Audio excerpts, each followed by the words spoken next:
సంధ్య theatre తొక్కిసలాట ఘటన బాధితులకు అల్లు అర్జున్ రూపాయలు కోటి ఇవ్వాలని ఎంఆర్పీఎస్ అధ్యక్షుడు మందకృష్ణ మాదిగ డిమాండ్ చేశారు. సికింద్రాబాద్ కిమ్స్ లో చికిత్స పొందుతున్న శ్రీతేజ్ ఆరోగ్య పరిస్థితిపై ఆరా తీసిన ఆయన బాధ్యులు ఎవరైనా చర్యలు తీసుకోవాలని ప్రభుత్వాన్ని కోరారు. ఉమ్మడి నిజామాబాద్ జిల్లాలో అత్యల్ప ఉష్ణోగ్రతలు నమోదవుతున్నాయని హైదరాబాద్ వాతావరణ కేంద్రం తెలిపింది. గత 5 రోజుల నుంచి ఉష్ణోగ్రతలు రోజు రోజుకు తగ్గి చలి తీవ్రత పెరుగుతుంది.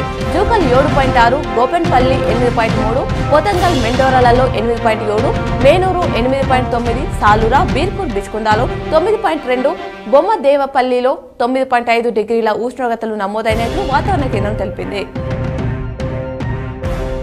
బిగ్ బాస్ సీజన్ 8 విన్నర్ గా నిఖిల్ నిలిచారు. ఆయనకు నాగార్జున, గ్లోబల్ స్టార్ రామ్ చరణ్ రూపాయలు 55 లక్షల ప్రైజ్ మనీ అందించారు. దీంతో పాటు మారుతి సుజుకి డిజైర్ కారును గిఫ్ట్ గా అందించారు. వీటితో పాటు ఇన్ని రోజులు హౌస్ లో ఉన్నందుకు వారానికి రూపాయలు 2.25 లక్షల చొప్పున 15 వారాలకు రూపాయలు 33.75 లక్షలు సంపాదించినట్టు తెలుస్తుంది. అంటే మొత్తానికి కారుతో పాటు రూపాయలు 88 లక్షలు వెనకేశాడు నిఖిల్. ప్రపంచ ప్రఖ్యాతిగాంచిన తబలా విద్వాంసుడు జాకిర్ హుసేన్ కన్నుమూశారు.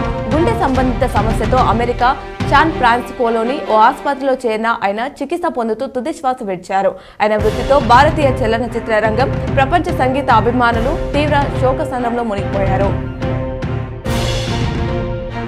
నిజామాబాద్లో పోలీసులు ఆదివారం వాహనాల తనిఖీలు చేశారు. సాయంత్రం జిల్లా కేంద్రంలోని కంటేశ్వర్ సిఎస్ఐ చర్చి సమీపంలో వాహనాల తనిఖీలు చేశారు.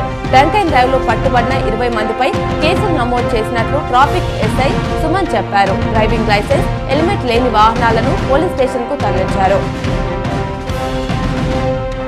ఆదివారం హైదరాబాద్ లో జరిగిన పలు వివాహ కార్యక్రమాలకు టీపీసీసీ అధ్యక్షులు ఎమ్మెల్సీ మహేష్ కుమార్ గౌడ్ హాజరై ఆశీస్సులు అందజేశారు. ఉమ్మడి నిజామాబాద్ జిల్లాలో రెండో రోజు సోమవారం గ్రూప్ 2 పరీక్షలు ప్రశాంతంగా ప్రారంభమయ్యాయి. సగానికి పైగా అభ్యర్థులు గైర్హాజరయ్యారని తెలిసిందే.